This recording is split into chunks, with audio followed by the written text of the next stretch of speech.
Welcome to the COSME Astrology Podcast. This is a very special episode. It is for the COSME 1-year anniversary.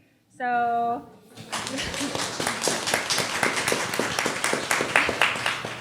thank you all for being here. And most all of you have been a part of COSME through this past year. You've either been to a podcast, a sound bath, you've been on the podcast, you've been here for a sound healing session.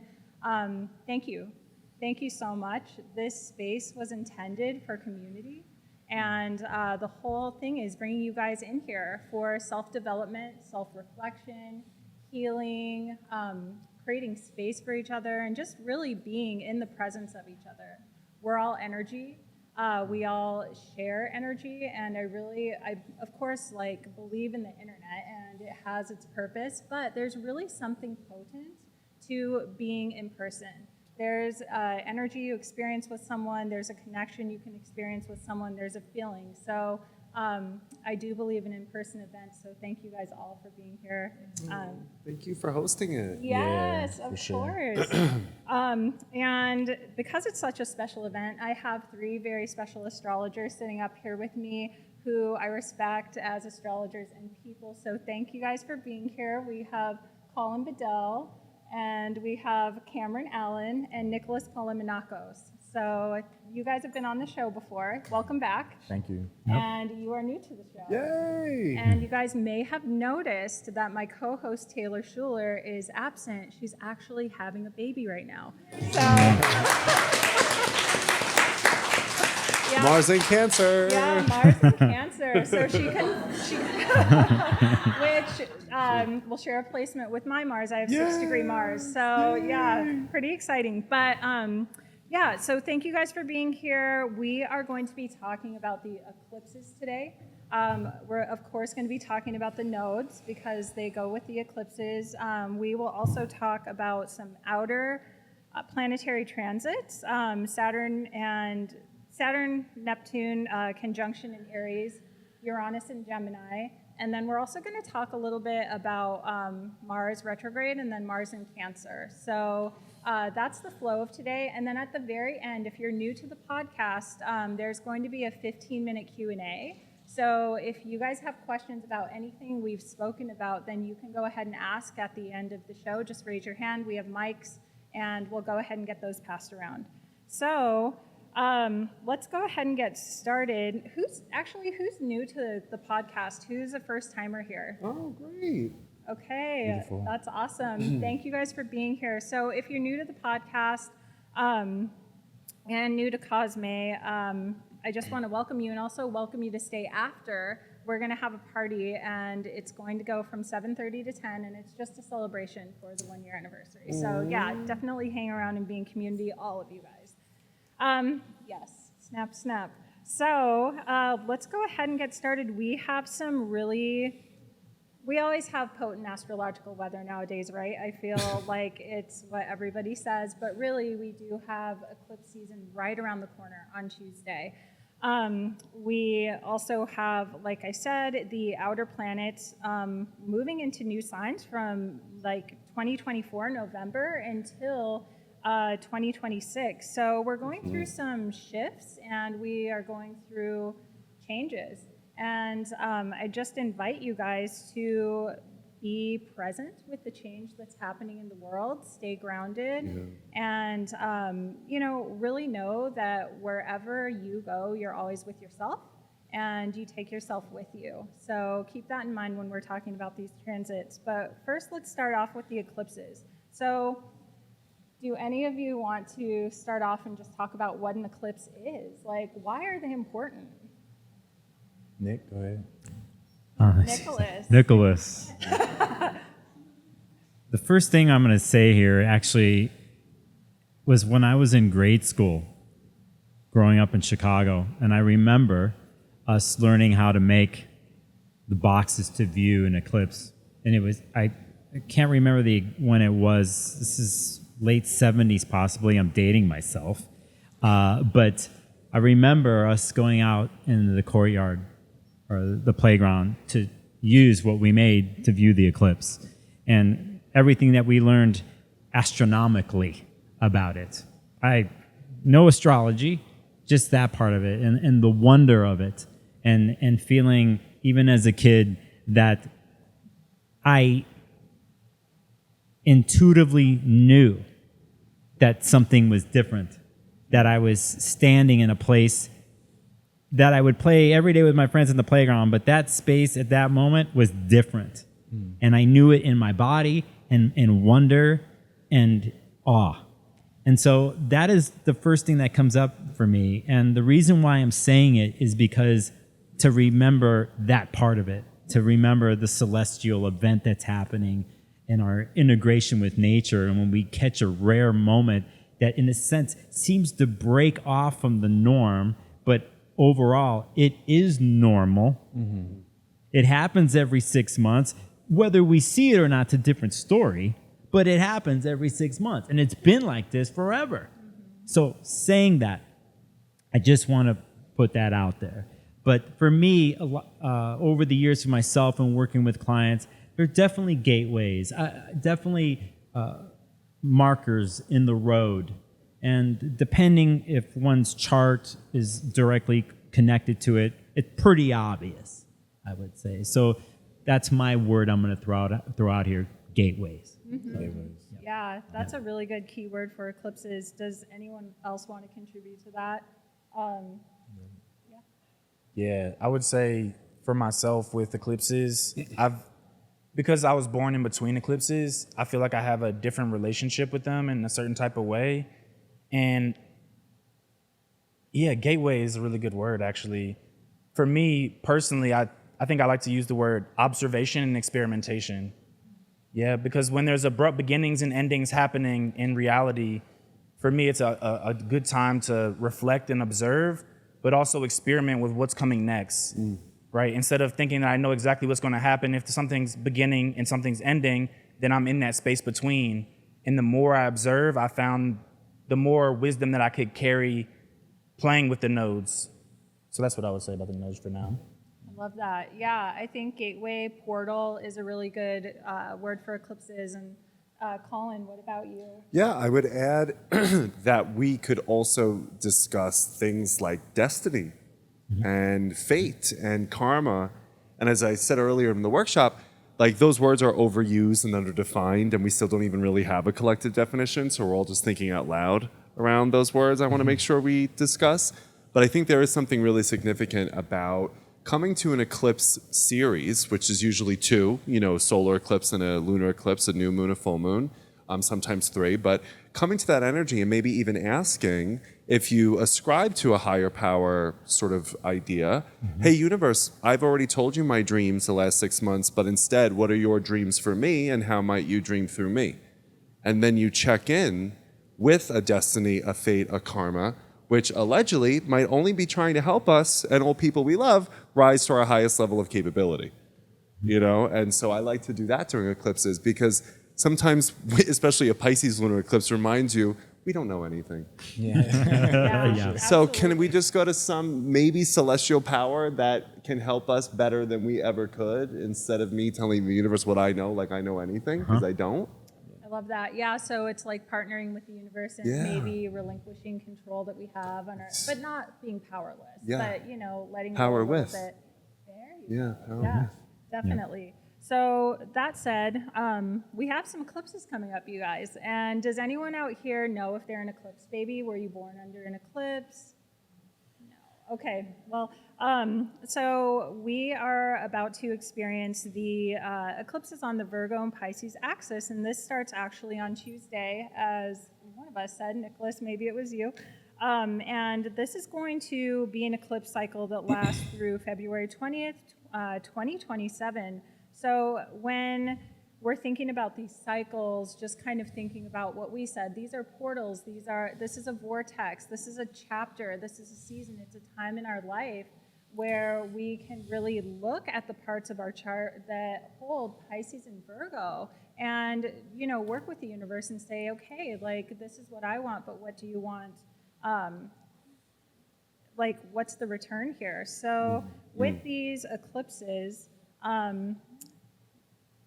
do you have any key words or key ideas of what is going on, what is going to happen here. Not predictability, but like, Yeah, you know, yeah. what's some stuff that people can, like, what are some themes here?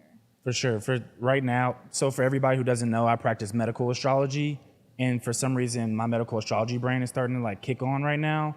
And so I'm just thinking a lot about how Pisces has to do with the lymphatic system, and how if people can tune into where there is potential stagnation in their lymphatic system, then that could be a catalyst for healing, right? Sometimes we try to like force ourselves or like think about like the emotions of healing, and sometimes it's kind of out of our reach. But I can always tap into my lymphatic system and just start tapping my body or start moving my body to allow the energy to start to move a little bit, right? So with the nodes going into Pisces and Virgo, that's one thing I'm thinking about. And then with Virgo, it's not just about digestion and metabolism, but it's about how am I internally organizing things and how am I internalizing things. And so just thinking about how those two things play together. And if you are working with your lymphatic system on the side of Pisces, then you can start to notice what is moving, how am I taking in that information that's in my body, right? Because Virgo is Mercury, which is information, but we're talking about Earth here.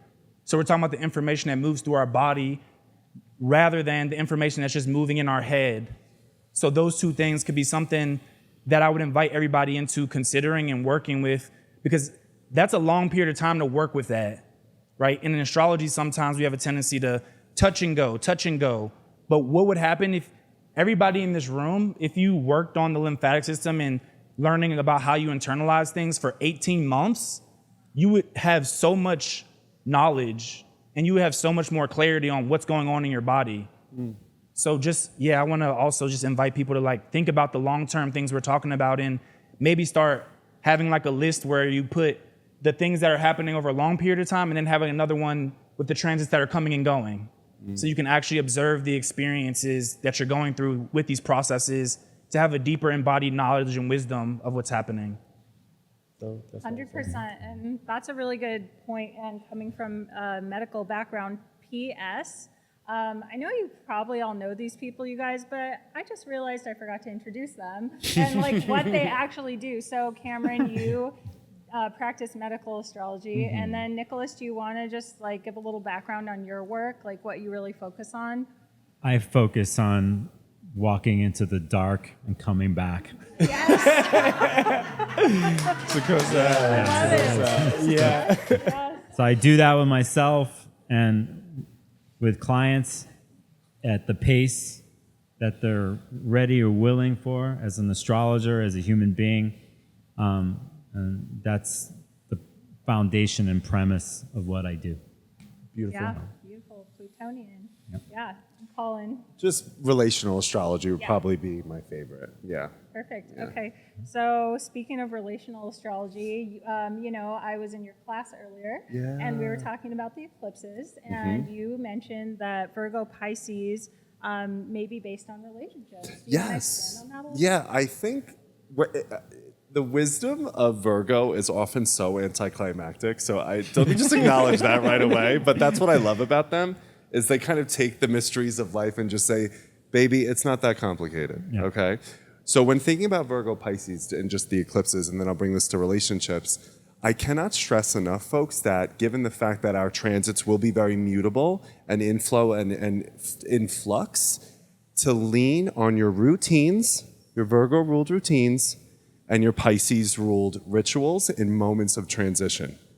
Because Virgo and Pisces punctuate our reality through repetition, routines, rituals, and completion. No one needs to be reminded around 2020 and 2021 what it meant to go to FaceTime funerals and Zoom weddings. That's a world without Virgo and Pisces. Yeah, bro. So when we're holding lots of complicated emotions, grief, anticipatory loss, anxiety, fear, bring it to a routine, bring it to a ritual. That's the anticlimactic wisdom, but it bears repeating, right?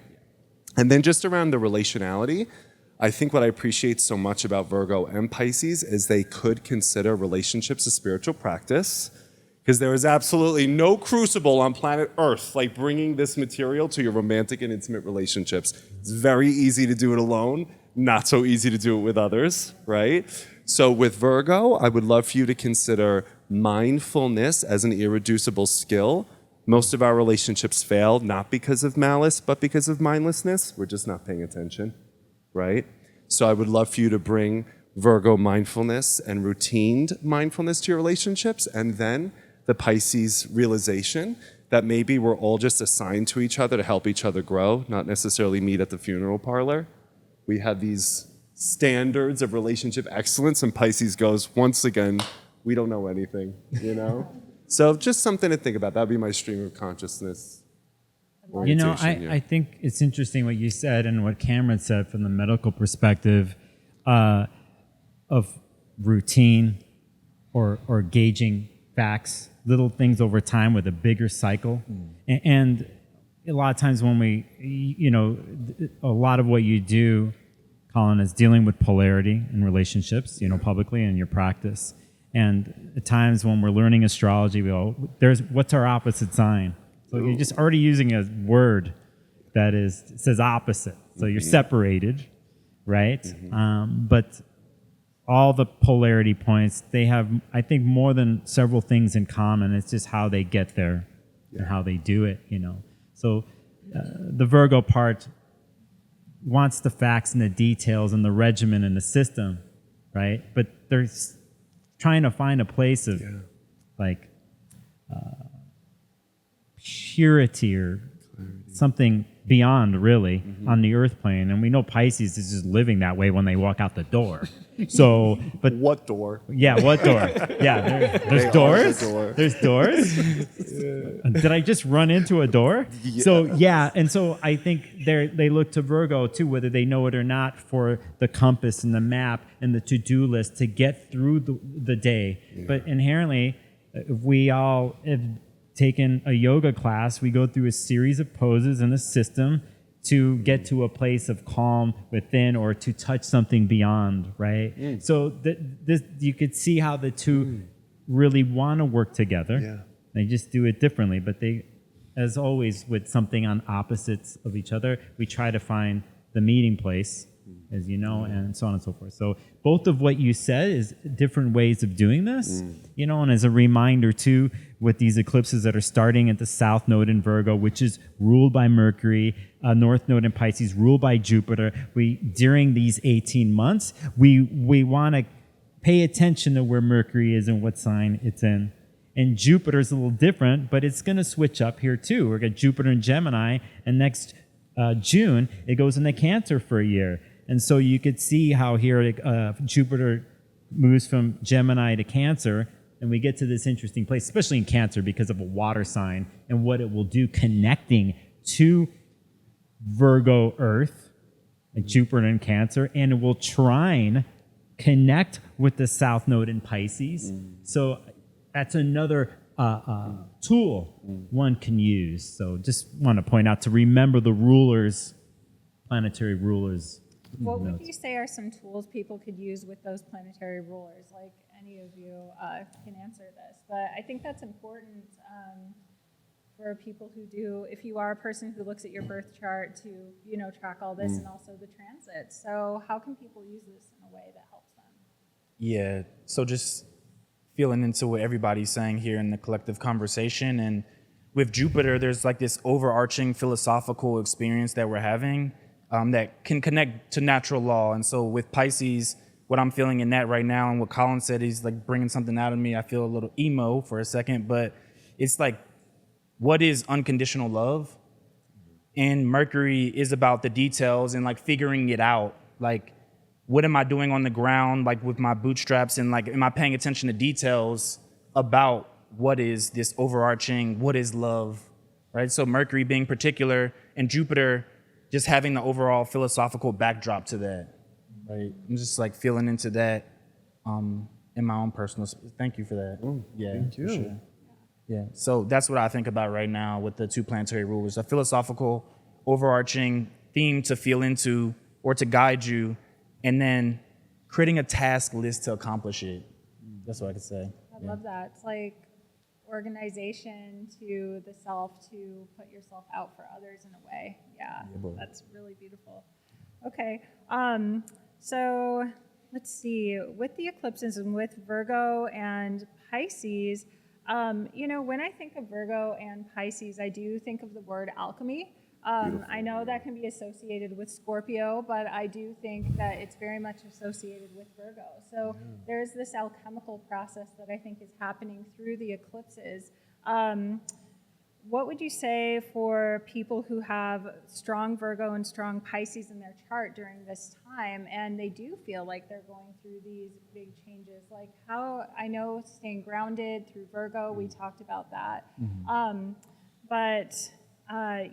Is there anything else that we can share with them in order to move through this and be open to the change that's happening? I think we would also want to remember, again, back to the anticlimactic nature of Virgo, but we appreciate it, the myth busting, that so much of the quality of who we become is largely determined by the quality of our habits.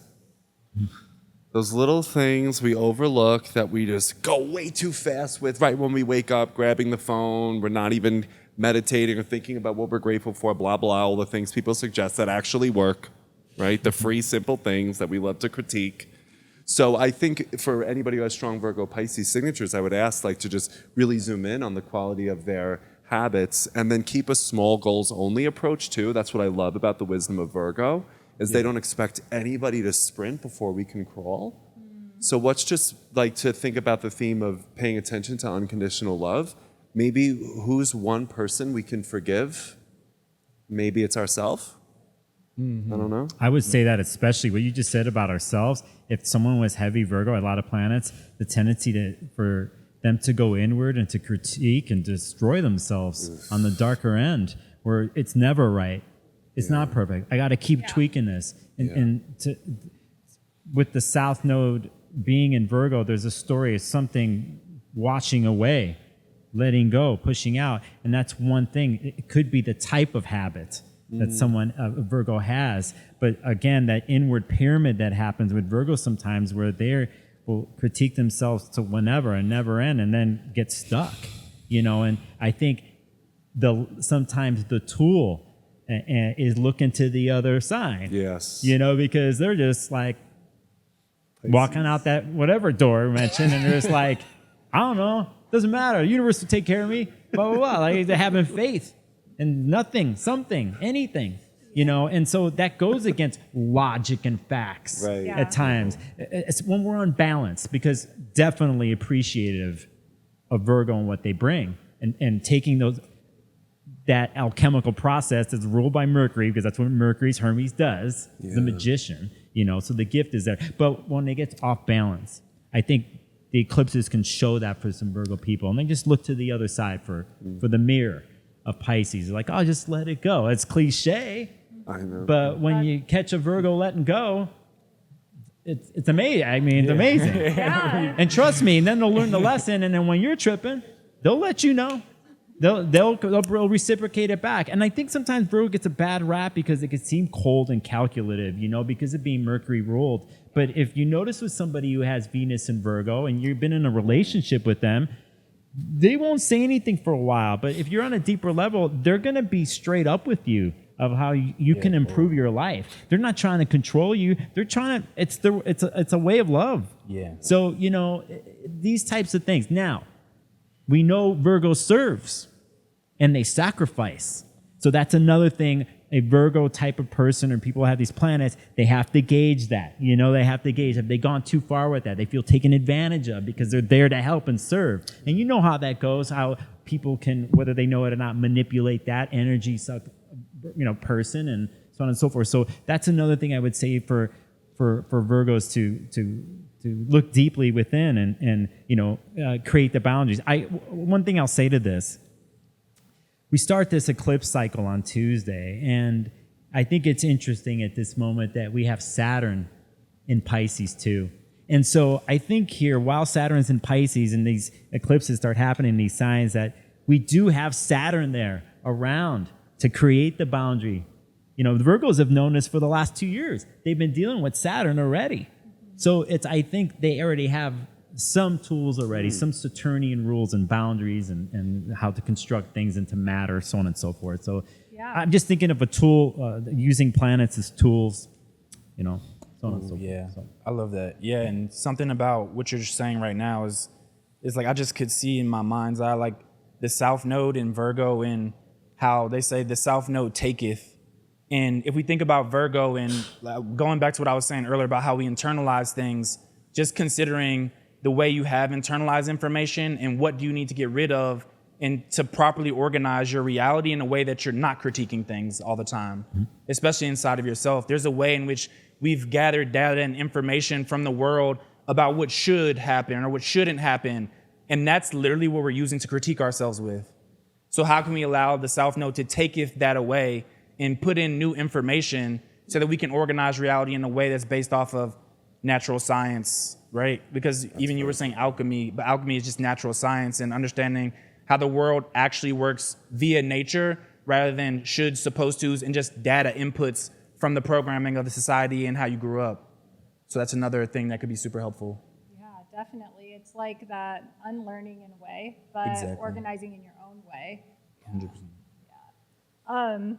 Awesome. So one thing I wanted to touch upon is, Nicholas, you were talking about Saturn. So, and for those who don't know, Saturn is, do you want to explain Saturn a little bit? I have a tattoo. Okay, here's the symbol of Saturn. Very nice. I love Saturnian energy. I think all it wants to do is make sure that we're wrapped in integrity and consistency, responsibility, maturity, Yes. discipline, right? I also like to think that Saturn wants to give us everything we want. It just wants us to have the character to hold everything that we deserve and want, because I'll tell you what Saturn doesn't want you to do is show your ass when you get your dream fulfilled and then self-sabotage. Yep. Because we've seen when people get too much success too fast, too quick, they blow it. Saturn's like, no, I want you to have the character to hold that level of success. Yeah. So just giving some respect to the Capricorns and Saturnians among us. Hey, Yeah. You Aquarius know? too. Yes, Aquarians too. Yeah, Sorry. totally. Depending on what house ruler, Yeah, Right. totally. But there is something to Saturn. I always refer to Saturn as the 12th grade teacher. Saturn really wants you to graduate. They're not going to be easy on you, though. They're going to be hard on you, and they're really going to want you to perfect and achieve that mastery. So when we're talking about with Saturn with the eclipses, and and you're right, people who have strong Virgo placements, do any of you have strong Virgo Pisces? Oh, nice. Okay, cool. I'm sure you've been dealing with Saturn, and there's this. It's like it's a mastery that wants to come Yes. through at this time, but not a mastery that's so critical that you're just like on a hamster wheel trying to be perfect. It is learning as you go. It's learning from your mistakes. It's learning from life, and it's really grounded energy. So I think that's going to be in the mix quite a bit. Yeah, I want to be real here. First Be of all, real. I think all four of us, because we know each other's charts, we've got major Saturnian stuff in our charts, all of us here. But sometimes, though, there's Saturnian transits that happen in people's life, and you just have no control over it. And they're so difficult that is just what it is. Yeah, but And we have to, I'm only saying this because sometimes those Saturnian situations bring stories and narratives of death and loss and things like that. And something we'll never master. We hopefully learn lessons from hard Saturnian narratives, but sometimes it just is what it is. Yeah. And I think sometimes that's the best way one can deal with a Saturn transit sometimes. And it's hard to accept that you don't have control over everything. Mm-hmm. And the inevitable is always there. The inevitable is, death. And so, again, it's how one and the relationship to something like that. But sometimes you can't do anything. And sometimes I met clients where they're having Saturn transits. There's nothing I could say except you're having a Saturn transit, and these are the types of things that happen. I'm sorry it's happening for you. I feel you, and to gauge that sometimes when you're talking, because if I say, well, there's something in there, you're going to learn something from that. And it's just like, sometimes it's not even about that, Yeah. And so, and that's just part of the Saturn story, Yeah. Not to be Saturnian down. No. No, I mean, But- life Got to be is- real. That is life. Yeah, I life. mean, Yeah. we experience death in this world, and that is part of Saturn. But I fully agree with you, and just being able to again be on the journey of this life, which also includes that. It includes decay. It includes change. It includes transformation. To know that we're all on the journey, and we don't really have to jump from point A to point Z, right?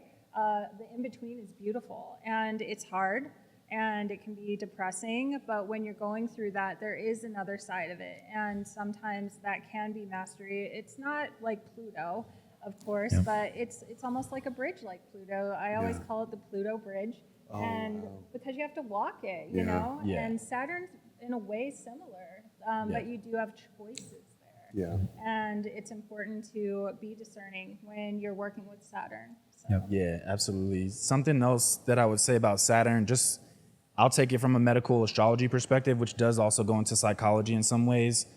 There's this body type that they call melancholic, right? So we've all heard of melancholy, like the sad kind of feeling down and maybe introverted and reflective. And that's the nature of Saturn. It's cold and dry. And when things are cold, it's going in, like when you're shivering. And when things are dry, they're separating.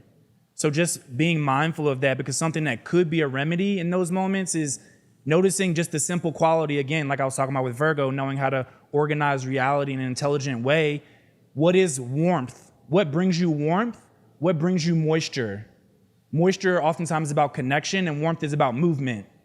So even when you're feeling these ways, when you're in relationship with Saturn, when he's casting those cold and dry rays upon you, the relationship that you have with Saturn, you can combat it or even be in relationship with it in a way. Because if I can feel warm and moist, right, it's making me think of ways in which I'm cold and dry, and how if I just was holding my beloved while I was having a conversation, it would be so much easier to receive the information or like the lesson or what's really going on here, right? So those are ways we can think about it too.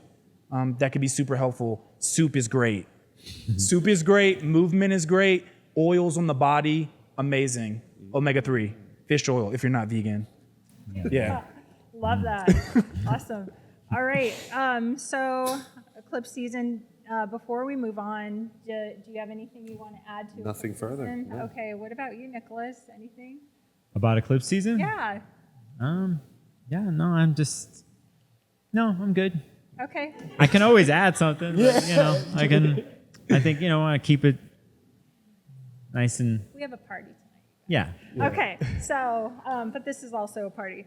Yeah, boy. All right. So before we move on, I'm just wondering, does anyone have any questions about eclipse season?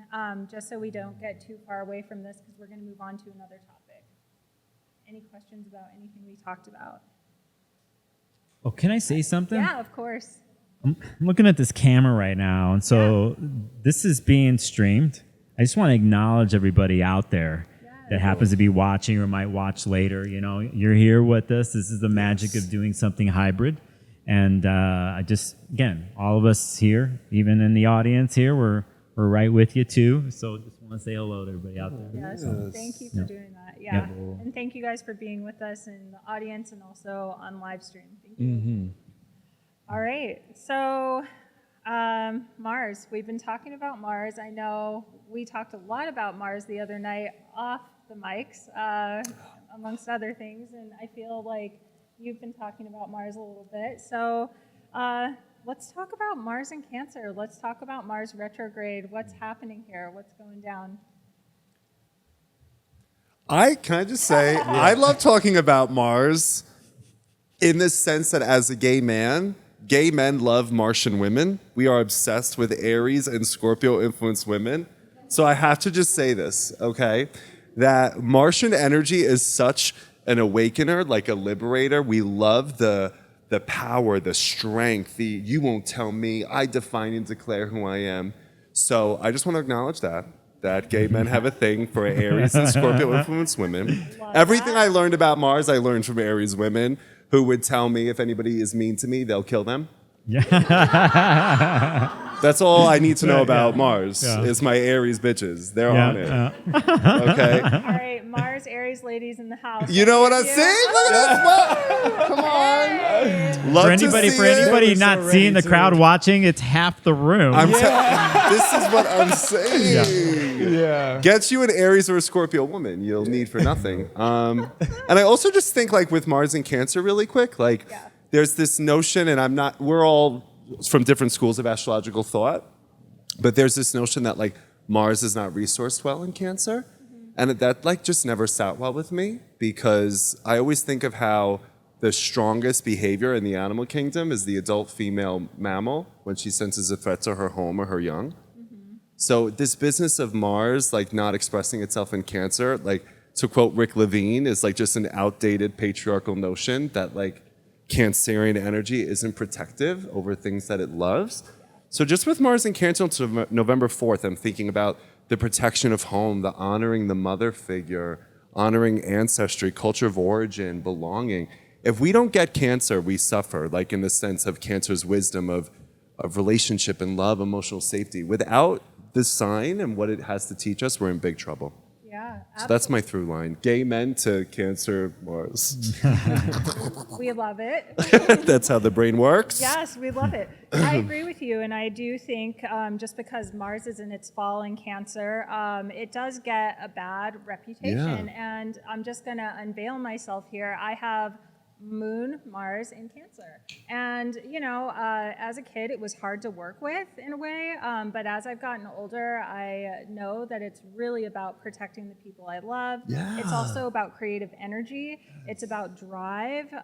There's so much to it. And it can be a really powerful part of your chart. Yeah. So it is outdated, Yeah. in my opinion. 100%. So hopefully through this time and through the experience of astrology, because a lot of times when we're working with astrology, it's not just predictions, it's actually looking at astrology in hindsight and also through lived experience, right? point. It's not really about like, oh, this is going to happen in that. I mean, it can be that, but like you were saying earlier, who wants to like know the future on everything, you know? The fixed signs are like me, Taurus, Scorpio, Leo, and Aquarius. No, but the rest of us, I know, we're like, no, I like the surprise. Right, yeah. Yeah, but it's good to have that. And so if any of you do have Mars in Cancer, you know, just know you can use it for creativity, for your power, for protecting your family. There's so many things. And, you know, speaking on that, what are some things you've seen come up lately, you guys? What are some themes that you've already experienced? I know Mars is like freshly in Cancer, but...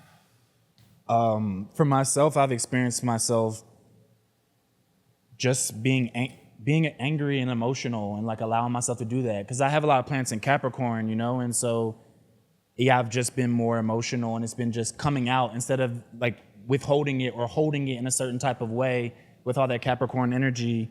So yeah, just the pure expression or allowing myself to stumble with my emotions. And yeah, so that's what I've been experiencing like for myself personally. And I think that's been really profound. And I like what y'all are saying about how Mars is outdated. And in some ways it's true, especially depending on the context of the astrology. And also it makes me, like I can feel it moving through my body that, because I'm a very protective person. And when it comes to protecting people, sometimes it feels like to me, I don't need to get caught up in my emotions because I make choices that lead to mishaps.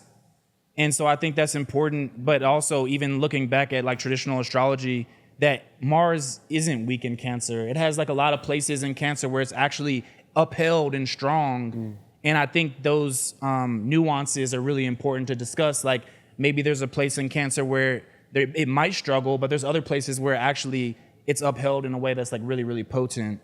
But I do think in our space and time, we can all agree that to have a trial and error process with just expressing your emotions is very difficult. Yes. Right? People do not honor that. And so some of the most powerful medicine we can have is like bring those perspectives into the traditional astrology perspective, but also understanding that if we are in this world that is, I don't like the word patriarchy necessarily, but like how things have become where they're at right now, right? Then it is difficult to just express your feelings in every single moment, to instinctually express yourself. That is a difficult thing. Yeah. And we can see somebody for like who they are in present moments by honoring that sometimes might make you feel like you have fallen in a sense. So we don't need to hold on to that, but it is difficult in a lot of ways, you know, to just express yourself in every single moment, because that's a lot, right? I feel this way this morning and I'm expressing it. Now I feel this way, I'm expressing it. That can be a difficult thing. So I just think all those things can come together in a way where, yeah, it can make sense still. And it doesn't have to be like this rigid perspective that people tend to have when we talk about like whatever the persnickety rules and stuff like that of the traditional astrology and blah, blah, blah. So just wanted to add that. Definitely. Yeah. That's really good. And I feel like that's really great advice for everybody. One thing I do think about with with Mars in Cancer is sometimes there is an energy that just wants to erupt. Like, especially if you have Moon Mars, and this is just personally speaking, but, you know, if you get an emotional hit and something pisses you off, it's easy to just let that out. And I don't necessarily think that's bad. You were saying you have, you know, you've been feeling anger lately. Yeah. And I do think to be able to like transmute that energy and actually honor it, you know, in a safe way, instead of holding it in, because, you know, Cancer is the crab, and the crab is a hard shell. So, you know, I think that shell will get harder the more you hold on to the anger and the pain. So during this time, really honoring all emotions, even if it is anger. It's okay to be angry. It's okay to be frustrated, be pissed off, you know, do it in a safe way. But, you know, don't go hit anyone. But yeah, let it out. Honor. Totally. Yeah, I think Yeah, it's for really sure. important. Yeah, no, it is for sure. Nicholas, do you have anything to add to Mars and Cancer? Yeah, I do. We want to hear it. Sometimes it's too much emotion. Sometimes I don't want to be in a sad cave constantly, but a Cancer situation. And that's the other part of this, where Mars can multiply that part of the Cancer story that doesn't fulfill itself and move through emotions. Whether it's someone who's got Cancer planets or whatever, sometimes they're withholding, hence the explosion. Or they're sidestepping constantly, and you just magnify that with Mars, and you can see the situations that happen. Sometimes you have people who don't know their Cancer enough, and so they don't know how they're, as I say sometimes on my streams, the pain cave, and they'll bring anybody into the pain cave with them, and won't leave. You're staying here with me, you know, and that could be magnified with Mars and Cancer too. It looks like I'm turning into the person that's showing the darker side of these transits on this podcast. So anyway, so dynamics like that, that's part of the deal. And you know, again, we're talking generally. This isn't every person with Cancer placements, but it's part of the story. And that is, for me, I could see the inflammation of Mars, or the separating and the cutting of Mars. That's a more traditional way of looking at it, but it's the real deal, and that's part of it, you know. If anyone has had an overbearing mother that didn't have boundaries and projected their own story onto their kids, you could see stuff like this playing out, and then it gets carried through lineages and things like that. So, you know, again, I think the big part of it is recognizing where someone is in their emotional space and story, not having to rush through it. That's what Mars could do too. But to know where someone is in their emotional story and have the guidance, but just make sure you finish the story. And so, you know, by doing that, there comes the wisdom and the knowledge. And at the same time, one is expressing their emotions, right? Yeah. But again, these are types of scenarios that could happen. And I think, you know, while we do this transit, it's going to come up with some of these things for people during the retrograde, and how to maneuver and manage that, you know. So, yeah. Do you want to give a timeline for the retrograde and for Mars and Cancer? Does anyone? I think it's Mars and Cancer is now until November 4th. Yes. Then it enters Leo.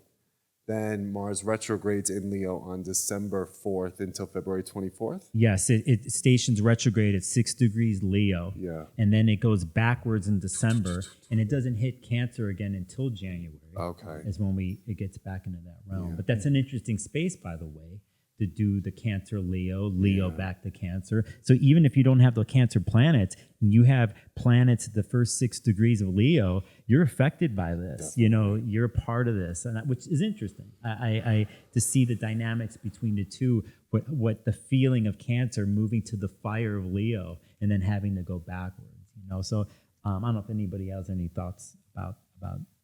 Yeah, I was just thinking, like, because I do medical astrology too, Mars in Cancer, that's where I actually learned how, like, in certain spaces of Cancer, how it can be problematic, right? Like, I need to actually know if somebody's going to be sick if I'm a medical astrologer.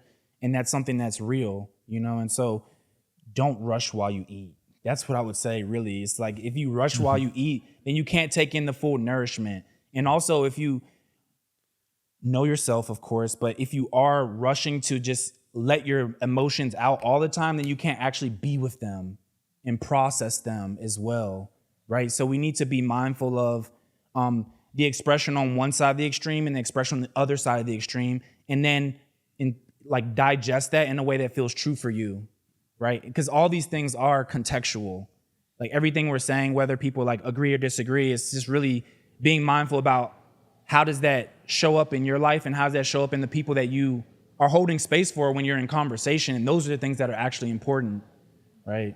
So how to go to war for taking care of people in a way that's actually healthy is something I also think is really important with Mars and Cancer. Absolutely.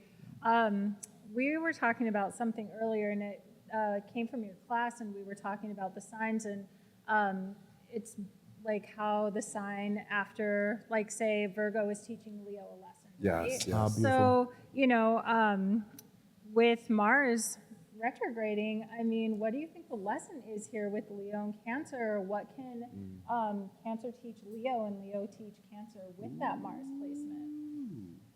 Well, I think it's starting in Leo, and just thinking out loud here, because that's a great question. What I love how Leo teaches us is how we are already fundamentally worthy of love, joy, and belonging right now, exactly as we are. You know, with Leo, we learn that we're already fundamentally worthy. We don't have to add or be or do anything other than just accept that as our birthright. And I think then, so if that's the birthright of Leo, and that's why when they walk into the room with that birthright, they're giving everybody permission slips. You can shine, you could do this, and you're amazing, la la la, your hair looks great, okay? Then it goes back into Cancer. And I think what that could be a function of is Cancer teaching us how to accept the emotional state no matter what, rather than pretending, denying, people-pleasing, performing, or perfecting. I think what I love about Cancer is they show home as accurate self-acceptance. I'm at home with myself because I accept my feelings. So maybe we start with Leo, I'm fundamentally worthy, and then I move back into Cancer, and I'm gonna accept that. No ifs, ands, or buts about it. So the two luminaries in that way. Yeah, definitely. The two luminaries. I want to add to that just a little bit, because that's epic. I love that so much. And to me, it all, like, when I think of the story of going around the zodiac, when we look at Cancer, it's about emotional security oftentimes, or lack thereof, right? And if I allow myself to feel emotionally comfortable or emotionally insecure and let that be okay, then I can actually be seen in Leo, right? Oftentimes it's the things that are happening in Cancer. It's like, oh, I feel emotionally uncomfortable or insecure about that.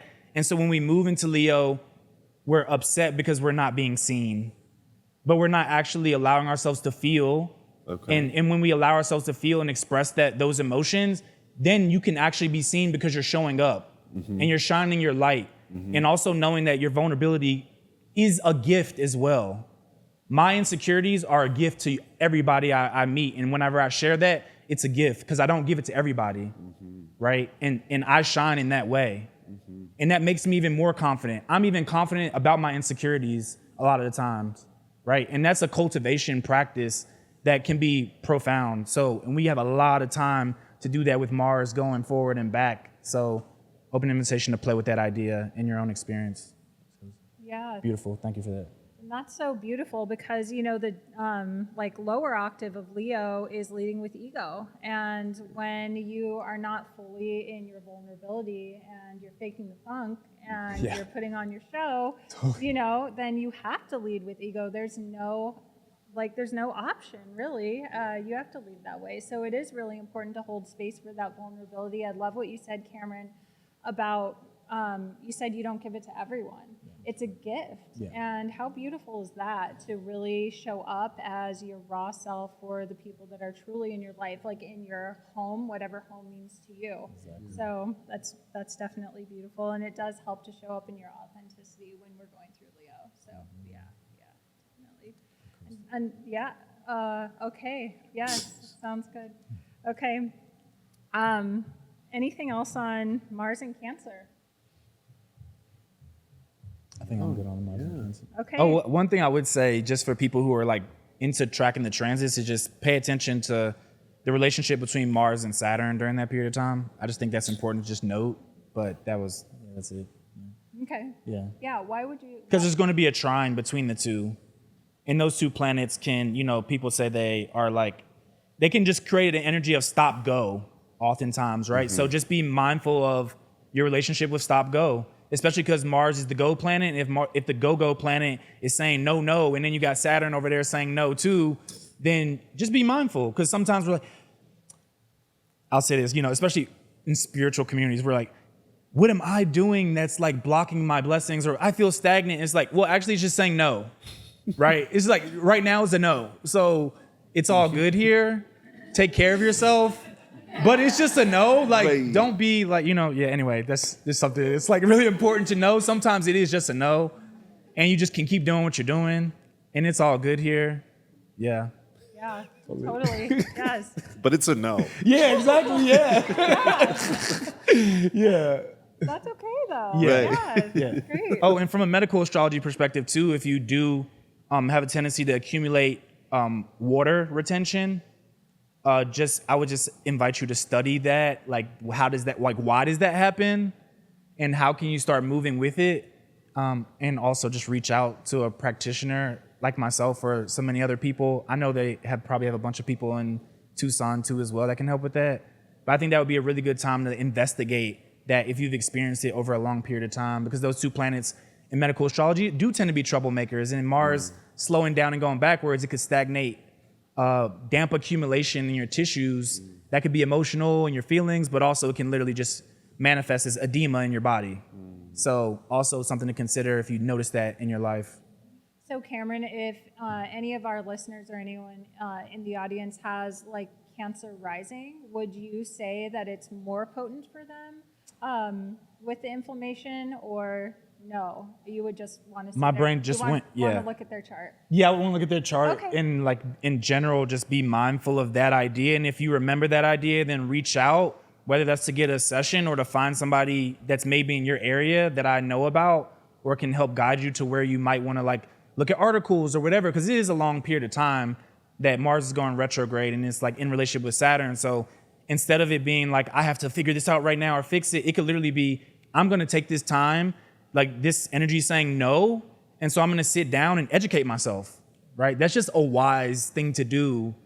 Sometimes we do like look at the transits in astrology. It's like, well, that just actually would make sense, right? But I'm just pairing it with that transit specifically. So that's what I would say. Mm-hmm. Okay, sounds good. And then Colin, I'm wondering, like retrogrades, they happen often. They happen all the time. We have like outer planets retrograding right now, Saturn too. So do you have any retrograde tips that you live by for people, like just basics, foundational tips? Yeah, I love the retrogrades because you take the law of re's, right? So rethink, reimagine, reevaluate, reconsider, return, reconnect, any verb, repair, right? Any verb that starts with re, so whatever the concepts are that the planet rules. So in thinking about Mars retrograde in Cancer, I would be thinking about how can I reimagine my sort of erotic and autonomous impulses. Mars is all about aliveness and eroticism with all things Cancer. So domesticity and emotionality. What's the connection between your emotions and your erotic self? Which, theoretically there might be many. How can you also re-examine too, this was something that I posted earlier, about how like qualities of the domestic can actually be really erotic, right? So I don't know, people get really excited and alive when husbands and spouses are doing chores, okay? things like that. Is that real? I swear to God. Yeah. No, like if people can sense like cleanliness and domestic energy, like the pheromones are skyrocketing. Mars, we all know, wants to fight, and the other verb that starts with an F and rhymes with truck. So, Mars likes that energy. So anything domestic, anything Cancerian, like I think is something to review. Okay. Yeah. We were just talking about, retrogrades. Why? Go for it. Do you have something to say? I mean, I'll be honest. I mean, there's times in my life, the bottom of my chart is 25 degrees Mars or Cancer, but and I'm Taurus rising, so I'm Venus ruled. I'll tell you, my pheromones pop off if I were to come home and someone who loved me made some soup and I was hungry, and it gets really primal, like instinctual, like food, and like my senses and whatever. I don't care about anything else. And then your belly's full, and then there's this connection that happened through the nurturing of eating, and then the reciprocation of it. And it can be erotic. You're absolutely right. It can be. It's beautiful, and it's fun, but inherently, it's natural. And all the forms and ways that we nurture each other and how it happens. But inherently, like it's supposed to happen at our quote unquote home, or what that is. Where we feel the most safe. Right? Yeah. Cancer is supposed to create the safety in home optimally for one to process whatever, to be whatever.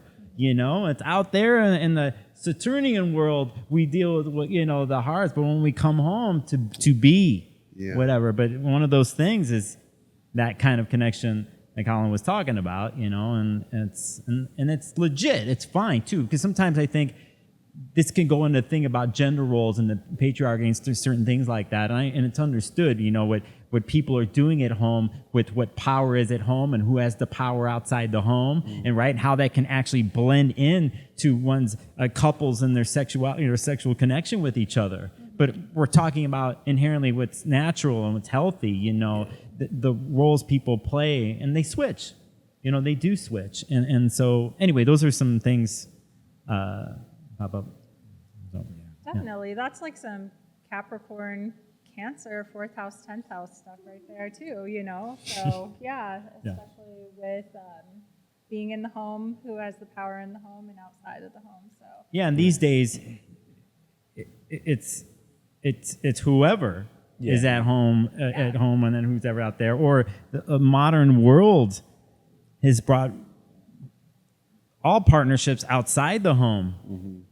And this goes into one other thing about the past and ancestry and what we bring and what we stand upon. Like the bottom of the chart, supports the rest of the chart. And like how sometimes there's a feeling of a lot of alienation that's happened in our society. And then COVID exposed some of that. Some of us went home and learned how to bake bread, and we did more Cancer stuff. Some of us have been alone. And it's been exposed to what it is, to what home is, but what's missing at home. And inherently, though, we're running around right now in this world and the rapidness, but I think a lot of the times the void that we're feeling, the things that are happening, is something that's like, I'm looking for my home, or I need the sense of home, the feeling of home. I've been scrolling for 4 hours. I'm in my home and I'm scrolling for hours, but why do I feel this? So home means something else on a deeper level, right? So, and then recognizing what that is, and then feeding that, taking care of that, too. So that's a tangent we went on, but I think too, just thinking about power in Cancer, to me, I noticed the most powerful people in my life, or who have influenced my life, are people who had the power to like create a space that gave me peace, and like how powerful that actually is, right? Because sometimes we get caught up in the swirl of what people say power is, or how people project perceived power, which is not actually power. It's a lack of power being projected out. And so like this is my invitation to everybody for like cultivating the power of bringing peace and nourishment to people. Can you give somebody a hug and feel them like just drop and melt? Can you do that? Because if you can't, then maybe you need to work on your power of bringing peace, right? Because we need that in this world more than ever right now. So I'll add that too. I love that. Yeah, and it's true. And, when you think about hugging someone, there's an embrace. Mm-hmm. And there's so much power in that embrace because that embrace has vulnerability. There's the vulnerability to love. There's the vulnerability to connect and to show the other person that you do love and that you do care. So that is truly a power of Cancer. And during this retrograde, I do think it's really important just to circle back on, the lessons from Leo and Cancer to experience that vulnerability with the people that you do love and you do care about and you can connect with in that way. So, yeah, definitely. All right. So, does anyone have any questions about anything we've talked about with Mars and Cancer? If not, we are going to move on. All right. So let's talk a little bit about these outer planets, and we've got a big switch up happening here over the next couple years. And I'm sure everybody feels it. We're going through a change, yeah. And, right now we are definitely in it. We were talking about this before we started recording. And we were talking about being okay with being in the process. And that is such an important thing to acknowledge right now because our world is changing quickly. Yeah. Staying grounded and staying true to ourselves is so important because things can change around us, but we don't necessarily have to change. So let's start off with, I think,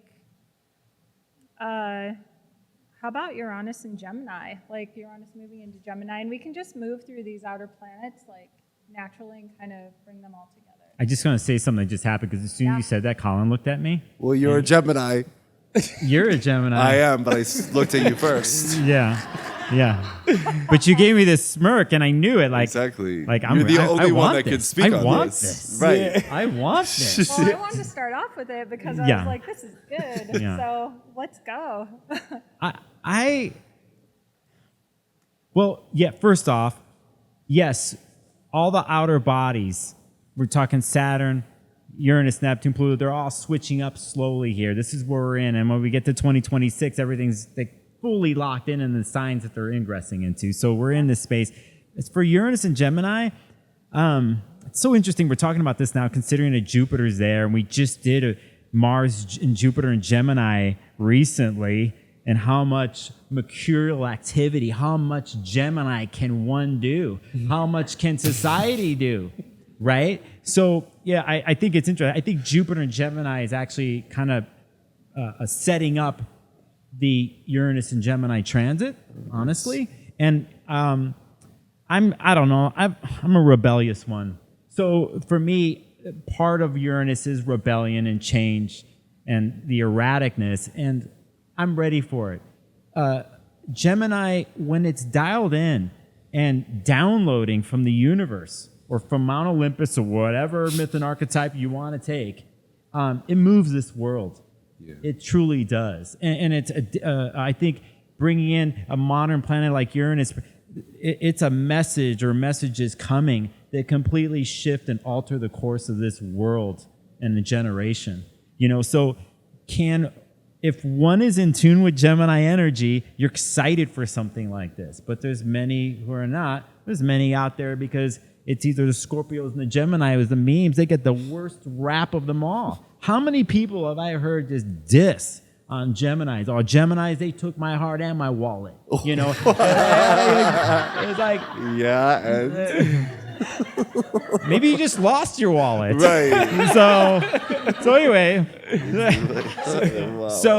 But that type of mercurial, mutable energy can be exciting, and is there to help usher situations, people through the in-between space, underworld, outer world. On a deeper level, I think do you have to sift through word salad times 10? We got a hint of that the last 2 months, I think. Some of that. And that's part of it too. And so it's like having to sift through it. But I think inherently Uranus wants to crack something open. It wants to liberate. And Geminis are about to get liberated, you know, and everything that they represent. In the end, that's what Uranus wants. My way of looking at that. So, And with Gemini being like the preface for all of, I mean, with Jupiter, I'm sorry, being the preface for all this, do you feel like that is the expander, or like how is Jupiter playing a role in this? What have you seen so far? well, I think it's some. What did you say, Cameron, about Jupiter law? Natural law. Natural law. And okay, so what is the natural law of the mind? It's different for everybody. Yeah. You know, and what this does, though, when we're talking about outer body planets, I like to look at society and culture as a whole and how it's being represented there. And so, everyone has a post and everyone has a comment. And how far can we push the models of that, right? And I feel Jupiter's showing how far we can do it and how much of it drives us crazy going overboard. But I think Uranus down the line, it wants to switch up the models themselves. So that's a quick way of thinking about it. But so. Yeah, definitely. We have, not that we don't know Gemini, we do, but we have 2 Geminis here. So do you? 4. What? 4. Oh, I'm sorry, 4. 1, 2, 3, 4. Yeah, Okay. so the math is. And I have a Gemini moon and I'm a night chart. Oh, you Gemini moon? I'm a Gemini moon and it's a night chart. 4.5. Okay. Okay. I'm just sneaky like that over here. I'm like, actually, let me bring it out. Yeah. Okay. All right. Well, do you have anything, Colin, to add to that? Well, I've been thinking a lot about with Uranus and Taurus and how I think it has completely changed the way we look at Taurus security. Yeah. And now I'm curious to see what Uranus will do to change the way that we look at Gemini-ruled communication. I have noticed with Uranus and Taurus, everybody just wants to persuade and monologue at people. It's like, I talk, you listen, and you would be so grateful to listen because I'm Uranus and Taurus and I have all the answers. And I just would love to see Uranus and Gemini open up more dialogic communication as opposed to just the mono one, I talk, you listen. That would be phenomenal. Yeah. But a girl can dream. I love that though, but I have a question for you. Yeah. So, obviously, like we're all on social media, and sometimes with social media, in my opinion, I think you do a great job. All of you guys do a great job at it, but it is hard to create dialogue on Yes. social media. So some people Yes. just throw something out there, and Yes. it's like, okay, well, that's that. Yeah. So when we are moving into this new time, do you think it's going to change? Do you think social media is going to change? I think we'll have the energetic template for it. Whether or not we'll have the skills is another thing, Yeah, that's But I always think of this quote by Anatole Rappaport. It's like very anti-Uranus and Taurus, pro-Uranus and Gemini. And it's postpone persuasion until you can successfully articulate another person's point of view to their satisfaction. Beautiful. And I just feel like when there's a lot of fixed signs, there's a lot of persuading, and I'm like, oh, I'm so bored of this. Yeah. Right? Yeah. I would much rather like people just stop with the persuading and the preaching, the prosecuting, the politicking. Just get into, well, what was your point of view? Let me see if I can summarize it. That's a Gemini dialogue. Yes. Dia meaning 2, mono being 1. We're moving from mono 1 to Gemini dia 2. That's beautiful. How do you think we can get there? Do you have any Modeling, baby, Okay. right? We teach this to demonstrate. So we just clock when other people are just like trying to persuade and just be like, hold on a minute. And then when the person's trying to, or just be like, well, can you successfully articulate their point of view? Ask more questions. Challenge people to ask more questions. Because it's astounding how little people actually ask other people self-disclosing questions. Yeah. That is so true, especially in conversation. Ugh. Yeah, you're right. And then those are the same people, not to get on my soapbox, but I got the mic. Okay? Wait, no. Use it. Those are the same people that go, oh, I don't do small talk. So let me get this straight. You only talk if you're talking. You don't want to ask anybody questions because you don't do small talk. So you get to walk in here with this energy of mano, I speak, you listen. And I actually think what Geminis can do is literally talk about anything. We can small talk our way into another planet, okay? So I would just love to see us like maybe allowing for more small talk and flirting and just like getting into the time-space context of it all. Like that feels very fun and airy Gemini. I Pro think small talk. That's a really good point in communication, of course. That's a Yeah. huge thing. More dialogue. That's beautiful. The models have to support that. The model, the social media model, and what's happened over the last, let's say, 15 to 20 years, it did serve its purpose, right, in certain things. But now it's played out, and here we are where no one's listening. It feels like they're listening because you're screaming your comment out, but we just look politically what's going on. Things are so polarized, and sometimes you hear people like many have forgot the art of nuance and of like, oh, I'm going to go to the situation or a debate or whatever it is, and I'm going to know that this person has opposite views of mine, or at least I think they do. And I'm going to hope with research as much as possible, even before getting to a small talk or a bigger conversation, that I would try to find out as much as I can about the other side, right? And I think a lot of that's been lost, and I think what started off good with social media and models for all of us to have a voice has turned into like it's more separative than ever. So it's like, can Uranus and Gemini, and then when it makes its trine in the beginning to Pluto and Aquarius, by the way, the moon's in Aquarius right now, Venus is in Libra and Jupiter. We're having a grand air trine as we do this, as we're doing this podcast. This is probably the best day. Well, I don't want to say best, but a really great day in September. To talk. Good astrological weather. The air signs deal with socialness, like how we deal with sociability and conversations and everything there. So, can the models in person and online support the concepts of, let's say, that Colin's talking about, how dialogue needs to change or to understand, because inherently we want to be heard and confirmed. But in order for that to happen, we have to be willing to do the same and respect that. Now, part of the problem is many haven't been heard and confirmed or feel like they're respected, and hence the separation. You're nodding your head, Cameron. Yeah, I agree. Yeah. And I like everything everybody's saying. I'm just like, oh, wow.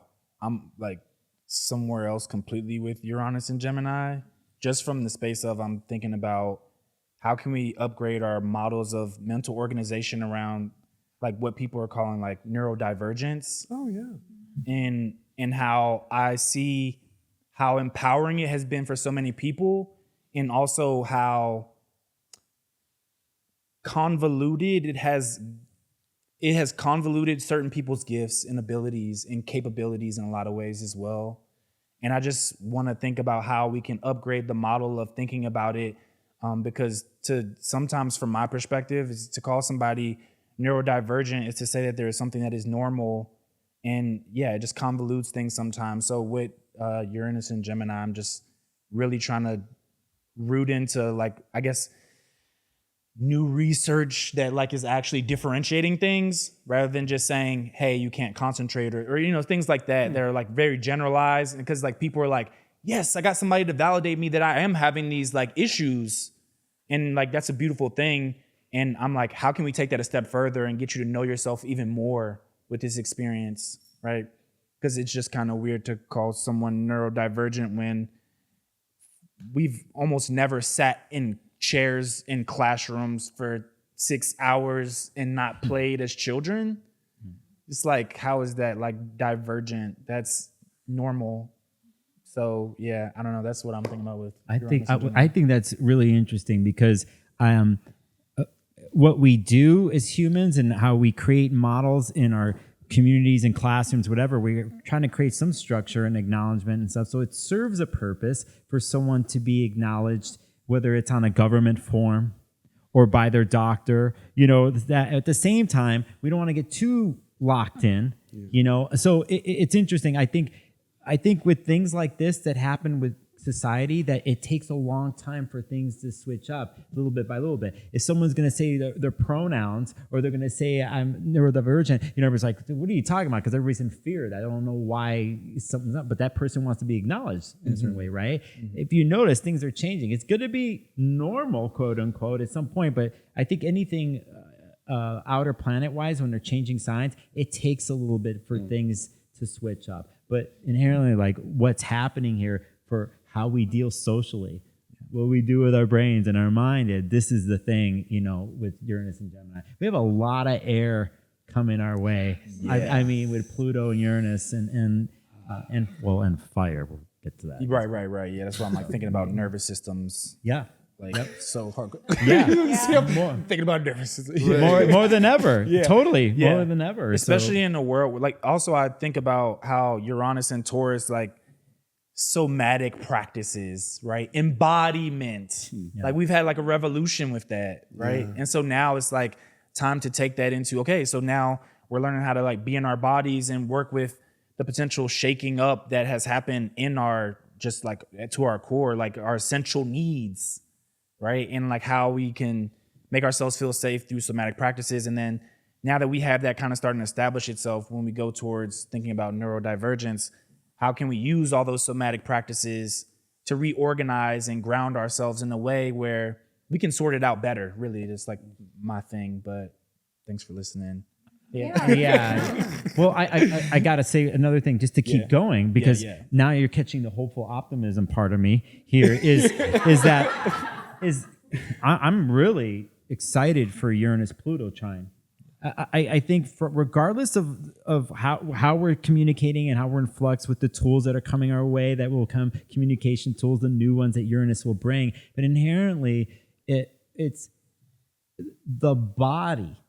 I feel like we've been separated, and I think there's more progressive mind coming in, but I actually feel it comes back to things that we learned through Uranus and Taurus, that where it's not separate, to bring body and mind back together. I think a big key to this, and I preach this on my channel, whatever, I'm not going to stop, and it's part of the concept of the studio that we're in now, is that, you know, the in-person types of situations, you know, and coming out of COVID, what that is meant to certain people. People are still coming out of like, they're alone. I want to be with people. I don't just want to be online.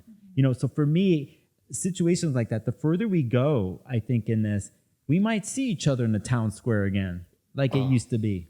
The town square model changes. It'll be different online, but I think people crave this. They're craving, whether they know it or not, they're craving in-person communication. Is something new coming? Yeah, but maybe part of the new is coming back to something that is reading each other's body language. Yeah, and exactly. Again, I'm in conflict with you, blah blah blah, and I'm hiding out behind line. But would I say the same thing to you if I was in the personal space with you?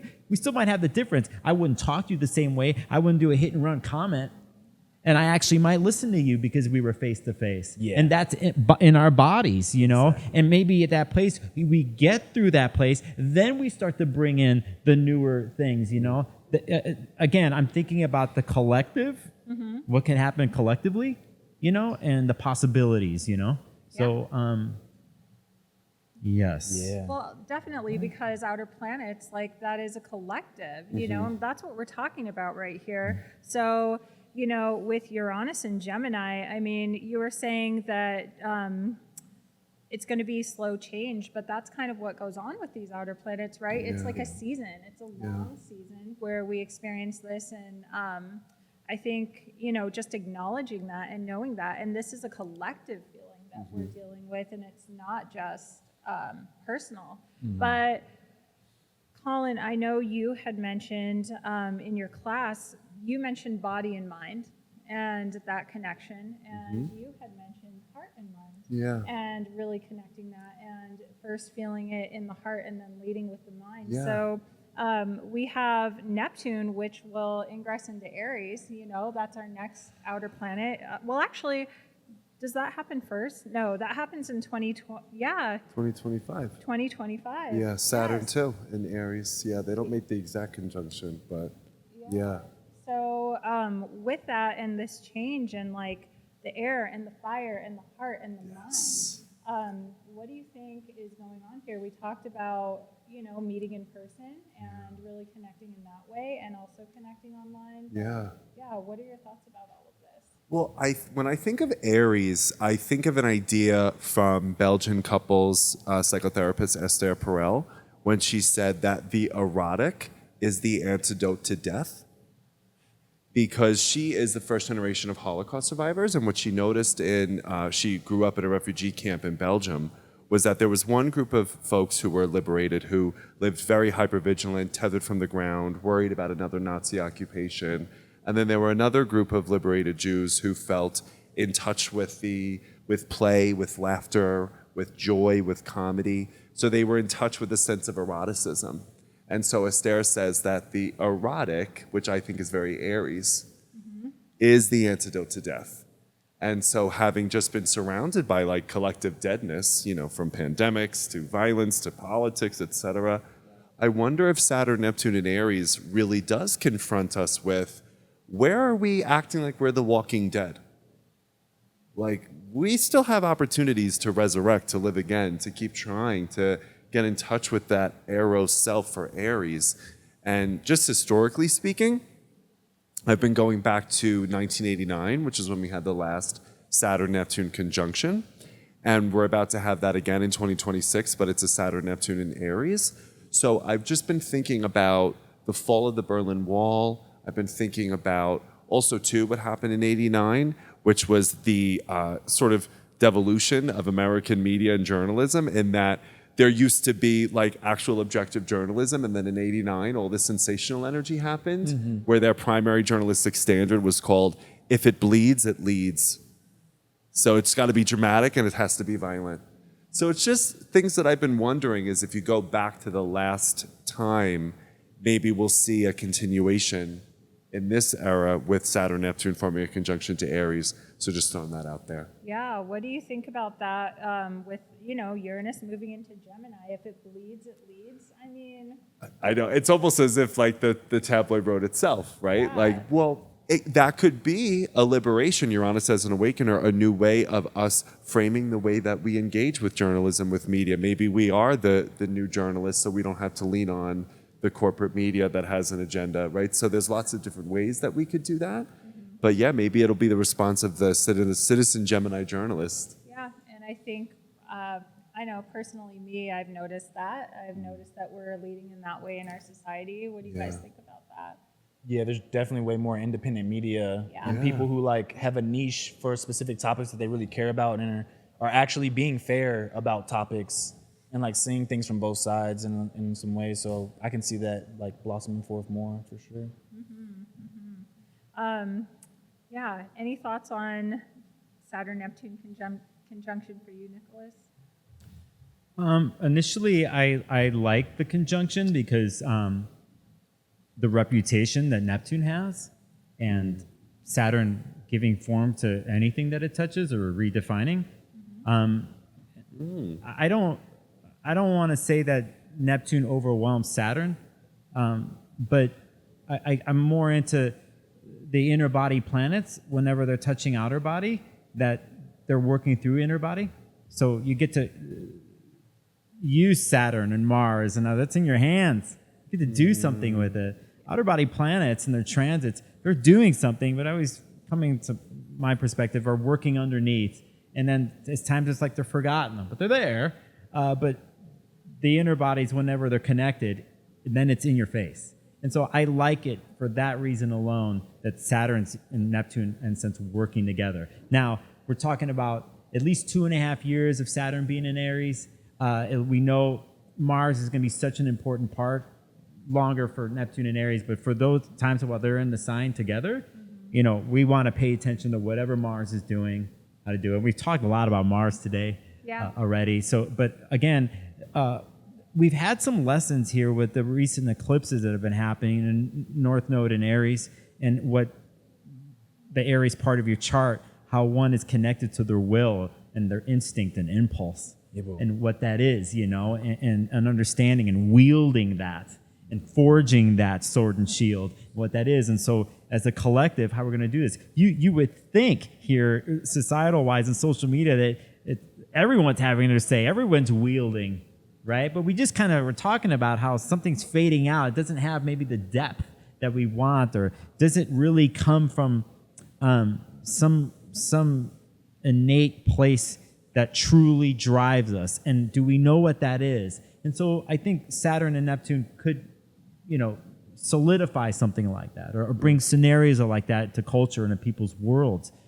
Again, just another way of working with Mars. So that's just off the top of my head, but. Yeah, I love that. And I think something Rick says actually is, I think this is, he says Neptune is actually the scaffolding for Saturn to be created, like for the foundation, so it actually starts from within and then it moves outward. So you were saying using your hands, like doing real things. I think that's really important to remember during this time, and to keep in mind that, like, with Neptune, the dream, the vision, the idea is going to be so important, and then Saturn is kind of like that, I don't know if you would say the tool, the Builder. Yeah. Temporary rule set. Yeah. The structure to work structure, by. yeah. Remember, the other part of Neptune is disillusionment and fantasy and fog. That's why I want Saturn to be there, honestly. Yeah. I got an Aries brother. I don't need him feeling like he'd do anything like crazy fantasy. I want Saturn to, you know what I mean? You ever been on the other end of an Aries proclaiming their stuff? And I'm like, dude, you're going to crash into the wall again. So it's just like. They love it. Yeah, but that's the thing. They can't help but do it. They can't. I mean, if we didn't have that initial thing in the world, the impulse to do something, this world wouldn't change. If we didn't have Mars propelling us and taking the risk and bringing the courage to find new territory, what would we be without the Aries? But at the same time, if Neptune's in their world, do they even know what they're doing? And if they're wielding weapons or if they're wielding tools, that's why I want Saturn there. That's why I want Saturn to just keep it together. That's my way. I love it. Definitely. Yeah. It's interesting. Like, I was thinking about just Virgo Pisces, right? And so it's kind of like Virgo acts in that way with Pisces. It's like that grounding, that pulling in. But I don't know about you guys. Do you ever feel like Saturn relates to Virgo? It's probably because I have Saturn Virgo. But I'm just like, man, I feel like Virgo is so Saturn.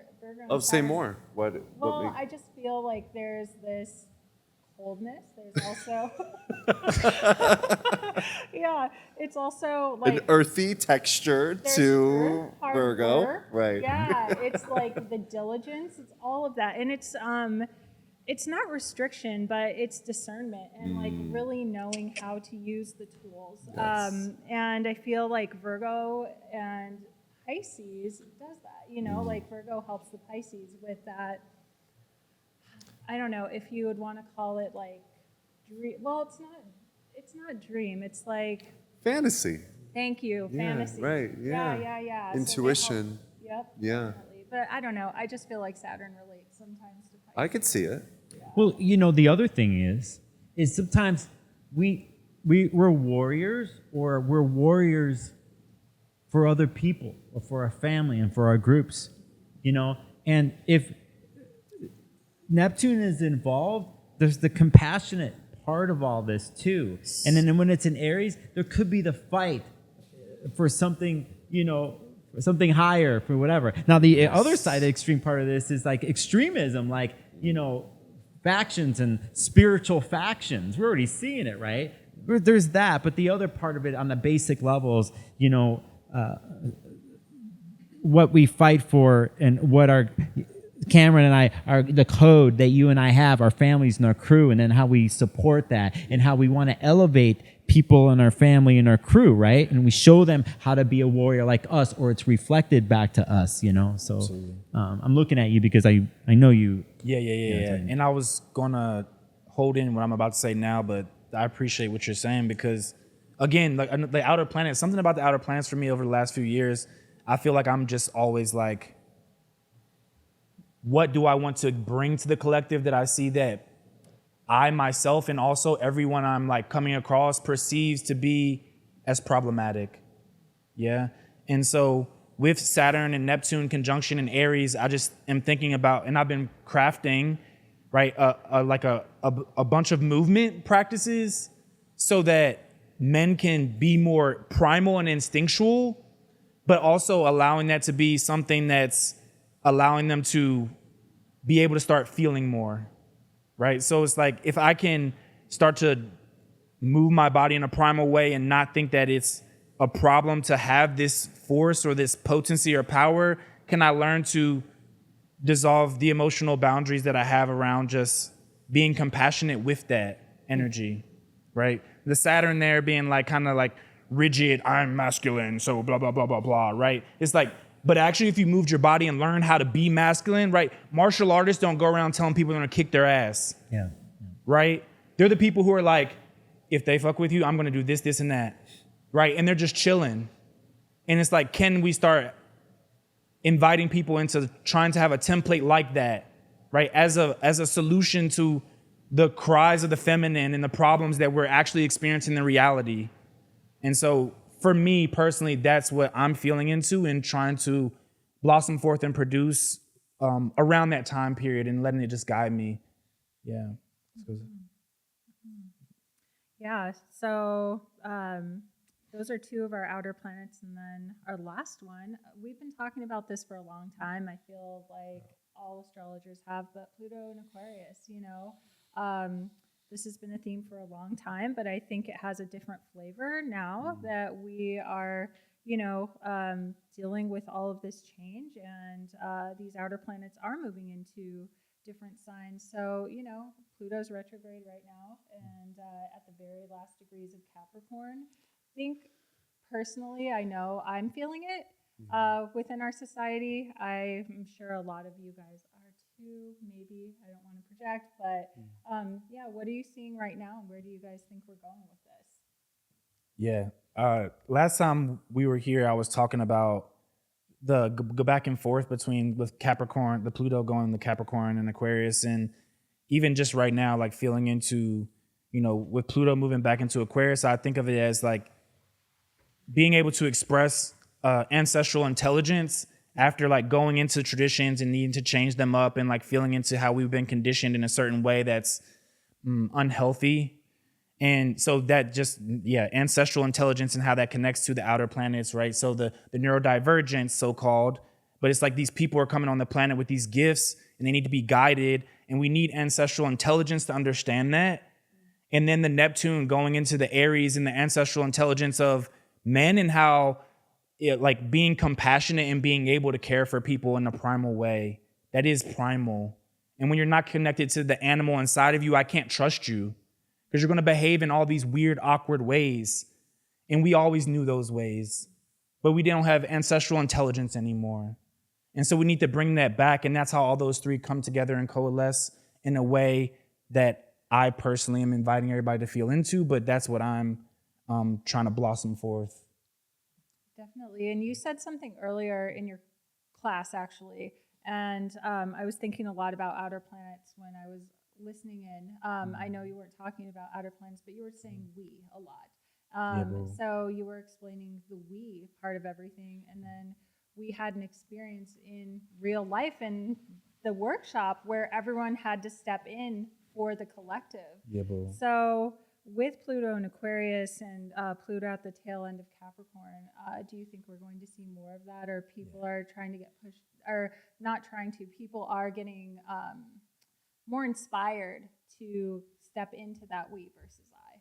Yeah. I think it's happening for sure, especially even just in my world, you know, getting more in connection with people who do traditional African religions, and how doing healing work by yourself isn't the context at all. It's always me and we. It's always happening alive right now together. That's how things are done. And so at least I can say I see it blossoming forth because I'm in those sections of reality in a lot of ways. And also being in relationship with Ashley and just the work that she does as well, it's just blossoming forth more in my world. And I hope that it's blossoming forth in everyone else's world, but that's just my experience right now. Yeah. So I do see it happening more. Yeah.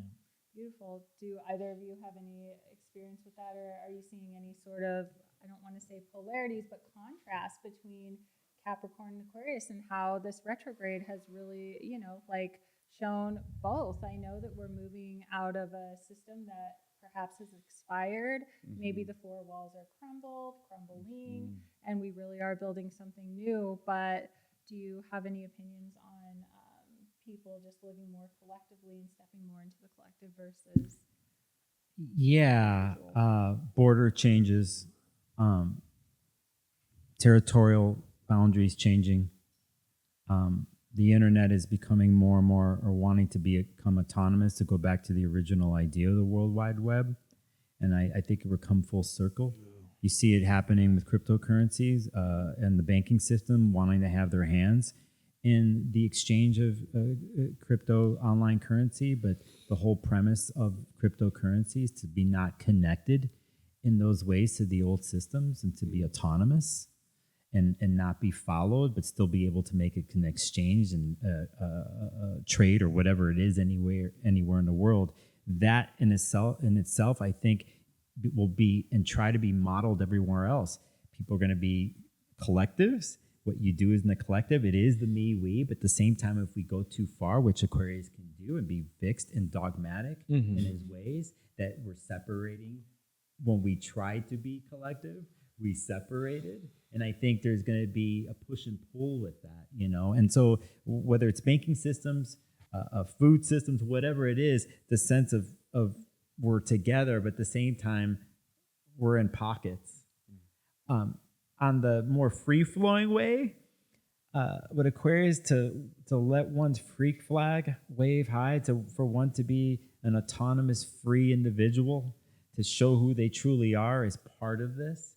And I would obviously like to see more. And if I were to do that and to have my own space to be me and take care of my world, and when it came time for me to step in the town square that I talked about earlier, hopefully everyone else has done the same, and that when we're in that space that we accept each other's uniqueness. And because of that and all of that, by doing that, we have something in common, right? We have one thread. Now, that's the hopeful part of it, right? And so you take that along with, say, like the Uranus and Gemini thing, you could see the possibility of what's happening with movements and change, you know, of what's happening there. But I just want to make the point. I love the me-we thing, but we have to be careful of the separation that happens, because Aquarius can be super dogmatic. I mean, any fixed sign, I think, but that's the other part. And then let's not forget some of the key words. The manipulation and power that Pluto can do, the regeneration of Pluto on the other end, you know, the obsession of Pluto, you know, but the digging deep, whatever it's how it's doing it, it is digging deep, and it's there to bring something up, or something's up. And so the Aquariuses are about to have a journey here with all this. And I'll stop there because you're looking at me. Oh, no. I'm just listening. Didn't know if you had anything to say, but I'm thinking of what Rick says a lot about how we have to think cosmically but act locally. Yep. Yeah, so I'm just wondering with Pluto and Aquarius, like what's, again, you know, a small goal, a small way that we can have more mass mutual reliance in the systems, the small family or relational personal systems that we're in.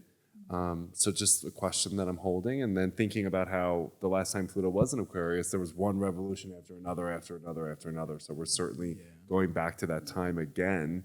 But yeah, I would be curious to see how we move from this Pluto in Capricorn, this emphasis on like, it's me, I am the reason why all of my failures are happening. It couldn't possibly be economic injustice and patterns inequality for 250 years. Yeah. It's me. For sure. You know, and then it's like, no, it hasn't been you. We're moving from like the individual problems to, oh, this is a collective issue. Yep.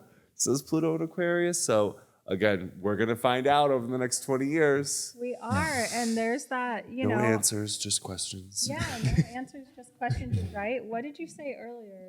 It was about knowing something. We know nothing. Yeah, you said that, but then you said None of it. something else after. Oh. It was very profound. That we still know nothing. No. Thinking out loud. We're all just thinking out loud. I sound convinced I'm sure of nothing. Gemini Yes. riddles. Thank I don't you. know. Okay, yeah, I love that. And I think it's very potent. And during this time, you know, we're going to have this, there might be anger, right? Because we are realizing that perhaps everything we were taught and how we're raised, not everything, but the way that our society was run, it's just not working for anyone or everyone.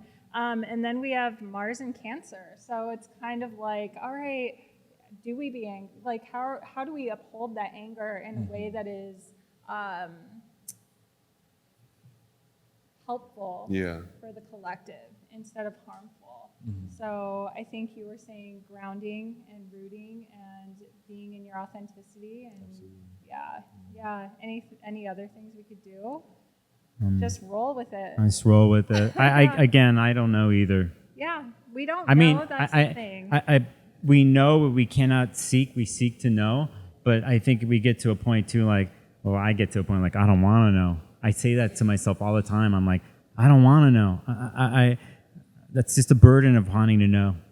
So being present, I think, is knowing.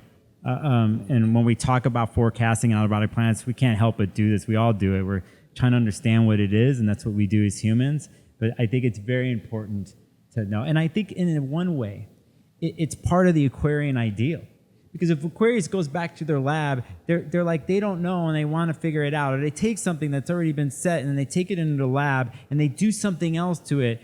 But on the way to do something else, when they get the out of the blue idea to change something and to make it better, to give it back, hence the water barrier, pouring back knowledge to planet Earth, to society, that part there, they don't know, but they're waiting to know and they want to, but it comes to them in a, like this. So Uranus and Gemini, kind of stuff. So that space and the theme we've had today of shifting and changing and being in flux with the outer bodies, planets changing and the eclipses, again, I like that way of being, and Colin, you keep bringing this up, and it's really, when you run into some serious true Geminis when they say, I don't know. Yeah. Yeah. Because they played the game where they've known everything. Yeah. And they think they know. And when they get to the I don't know place, they've been humbled. And they understand. They understand how it really works, right? So again, can one be, since we're talking about air signs, can one be in that place of being open and inquisitive? And at the same time, like, well, I don't know. I just, and then letting things. Yeah, that's so well said. Because when it comes to outer planets, oftentimes I am like, I don't know. And then I go into my Aquarian lab and I get really, really quiet. And every single thing that I said about the outer planets came through that way, right? It's like, I know I don't know, and this is what I'm making up, literally. And but by clearing space and letting it come through. So like, that was beautiful. Like that was. Oh so no, on we're point. all beautiful. Yeah, that was on point. But thank you. It's my Aquarian. Look at this answer. male vulnerability. Isn't it so nice, boys? We go way back. Him and I go love way it, back. I love it. We go way back. And my moon and his sun are like this. They're conjunct and all that. Yeah, that's cause. I love it. Yeah, so I think that just reflects back to the air and the fire that we're experiencing with these outer planets. And I think something we can leave the audience and our listeners with is really just trusting your intuition and going with the flow and going with the change that's happening in our society and in our own lives and with everybody around us right now, because it almost feels like everybody's going through something, right? Or everyone's experiencing something big. And just holding space for that in your heart. And also holding space for yourself. I think that's really important to do right now. And this is I really think 2025 and 2026 are going to be huge. Yeah, definitely. Like, big change. Yeah, so hold on tight. Just kidding. Don't hold on, actually. Right. Just really. Don't hold on. No, I mean, yeah. Learn to let adapt. yourself go with it. And I had a poem I actually wanted to read to everybody, and I think we're going to close it off like that. Let's see.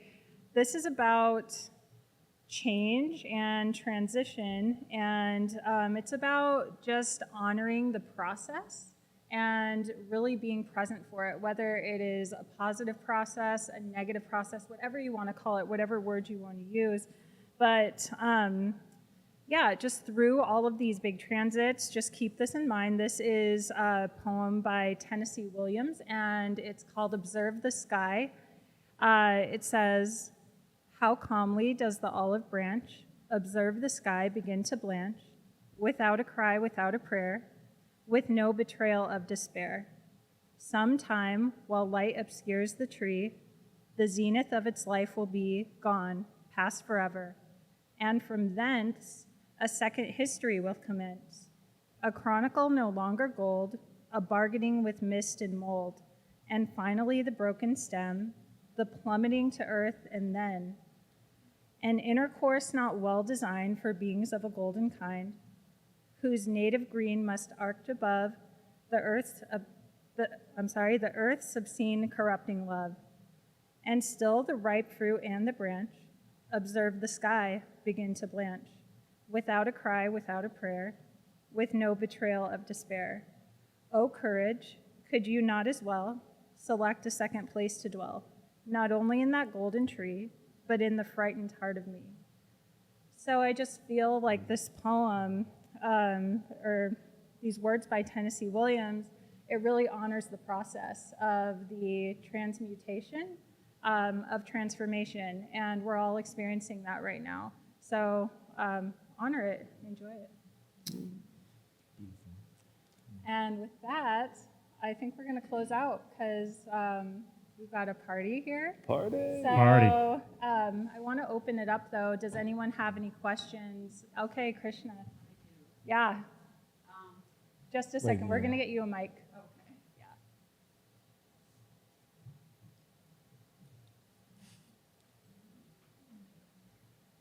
Just to go back to Uranus moving into Gemini, Nicholas and Colin referenced, that air, mutable energy.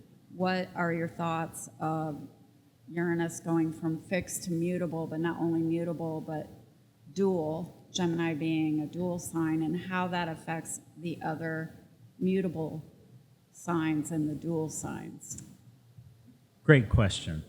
A great question. Especially after going from a fixed, Yes. and how that affected the fixed signs, and how does that change? Well, first off, the fixed signs are going to be psyched. I think after dealing with a lot of fixed, other, not just Uranus. I'm double mutable, and I will be going through my second Saturn return? return in Second Saturn? Aries. Yeah. Oh, okay. So Yeah. lots of change. Yeah, because there's some mutable signs here that are going to be squared by Uranus. That's what you're kind of referencing here. And our Virgos, our Pisces. Yeah. Oh, and our Sagittarius, out of anything, really. I mean, they have a really good point. I think we get a little hint of this with these eclipses happening in mutable signs from the Pisces and Virgo thing. But yeah, such a good question. And I don't know. Well, and the nuance of the duality of it. Yeah, Because I mean- find with Gemini there's the duality in terms of there can be both truth and deception. And so how does that affect the mutable, but more specifically the dual signs? Yeah. Sagittarius, Pisces. I only have one thing popping up on my brain right now, and it just has to do with, Mercury will be ruling wherever Mercury is ruling this. But my brain, I just had it. It's drawn a blank. I'll just say Go ahead. quickly that I think it's often important to remember that critical intelligence is measured by a person's ability to hold competing ideas and not choose one or the other as more valid. So dual thinking, dual ideas, that's a function of critical intelligence. What I love about my fixed signs, Taurus, Scorpio, Leo, and Aquarius, is they say to my Gemini ass, no, 2 + 2 does not equal 5. No matter what tall tale you want to spin, there are questions with one answer, not 2. Yeah. But when Uranus is an immutable sign and we're confronted with mutable energy, we think of paradox, contradiction, dilemma, right? We think of the fact that every relationship is a dance between autonomy and connection, trust, surrender. So the mutable signs, I think, help us move through that carefully, and then maybe might have more spine around it, where we could just confront some limited thinking and say, no, it's actually bigger than that, honey. Let's discuss that. And then maybe the fixed signs, like you said, will just be greatly relieved that they're not going through all those aspects. I think what I remember I was going to say, too, is like when we deal with the seasons, we're always starting off with cardinal and we deal with fixed, and then immutable is getting us ready. This is a bigger, longer picture, too, when I think about Uranus and Gemini, is getting us ready. It's its whole purpose is for mutability and switching and duality. But again, that's a deeper question. I'm glad you asked that about what happens with the other signs, because I'm I got more content. I just got more content. Yeah. I look at it for my own clients when I'm a therapist and astrologer. So amazing. I look at all of that, both from a psychological perspective, family systems, and astrological, and body and family and ancestry and all of it. Yeah. So it's important for me to look at the whole picture. And I'm always curious about what everyone else's experience and knowledge and perspective is. Are you doing As an IFS? Are you talking astrologer. about family systems? Yes. Like, yeah. Uh-huh. Ooh, yeah. Thanks for doing that work. Yeah. I love it. Thank you, Krishna, for asking. Yeah. Does anyone else have a question or anything they'd like to share regarding the podcast? No one? All right. Well, I just want to thank everybody for being here. This is such a special weekend. Also, thank you, Colin. Thank you, Nicholas. Thank you, Cameron, for traveling, coming out here to be with us, with the Tucson community. This is so special. And, Thank you for giving us a place to be and visit. of Yeah. course. Yeah. So if people want to find you and follow your work, know more about any of these topics or just what you're up to, where can they find you? ColinBedell.com is my website, and Queer Cosmos is my Instagram. Because God forbid I have more than one. Gemini. You could just make it simple. I'll get there eventually. Yeah. Is there anything you're working on right now that we should know about? Well, I'd like to start a YouTube channel. I feel like YouTube is having a renaissance, and I really need to hurry up. So in true Gemini fashion, it's not here yet. We're on standby, but I'm working on it. The news is there is no news, you know? I love this. You know? Okay, that's beautiful. All right, Cameron, what about you? Yeah, my website is cadreamplanet.com. My Instagram is cadream6, and things that I'm working on. I don't know, a lot of stuff having to do with movement, embodiment astrology, also trying to resurrect medical astrology in a way of not necessarily not thinking about medical astrology from a modern medical perspective, because that's not the context it actually exists within. And bringing back, everybody's heard of the temperaments, but there's a whole medicine system. It's considered to be Greco-Arabic medicine called Unani Tib, and it's a whole system of medicine that belongs with medical astrology. And so bringing those two back together, and then also doing embodiment practices along with those things, is kind of something that I'm trying to work on. And so that's epic. And taking people from I feel injured in my body to being able to listen to the whispers of the body, and listening to your chart and how those things go together, and just taking you from a place of I feel uncomfortable about movement, exercise, play, whatever you want to call it, working out, and then taking you to a point where you know how to think about movement in a way that feels solid for you, and you can progress yourself through understanding, through the body, through the whispers, through the internal inventory that you've gathered through a process. So that's what I'm working on. Love that. And you have a class tomorrow. You have two classes Oh, yeah. tomorrow. And me and my partner back there, Ashley, we have 2 classes tomorrow. One's going to be a combination blend of medical astrology and then her medical intuitive work. And then at nighttime, we're going to do a class over intimacy.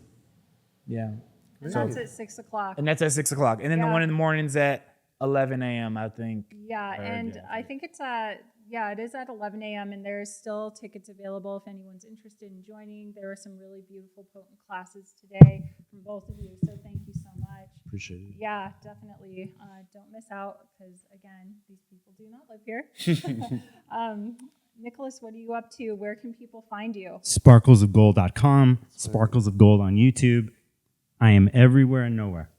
And I am working on some things in the background for online and some other things I can't talk about right now because I don't want to jinx it and ruin it. But you can find me there. YouTube's my place. Cool. Yep. Yeah. And as for me, I am here. I'm seeing clients here. We do sound baths 3 times a month. We have yoga with Willie Cross on Monday nights at 6:30. And there are astrology workshops here. So just follow my Instagram, COSME Astrology, or you can go to my website to just check out what's happening here. We're also open on the weekends, Saturday and Sunday. And the beautiful Tabitha is here on Saturdays and Sundays. Come in and chat with her and visit her. And again, Thanks to each and every one of you for being here this weekend. It truly means a lot. Sometimes you don't know what's going to happen in life. Like, I literally did not think I would have this space. And I do. And I'm sitting here with all of you. And it's so beautiful and special. And there's just no words. So thank you. And thank you for being here for community, because it feels really beautiful to just see each of you sitting together and knowing we're all here. So thank you. Appreciate it. Thank you, Lisa.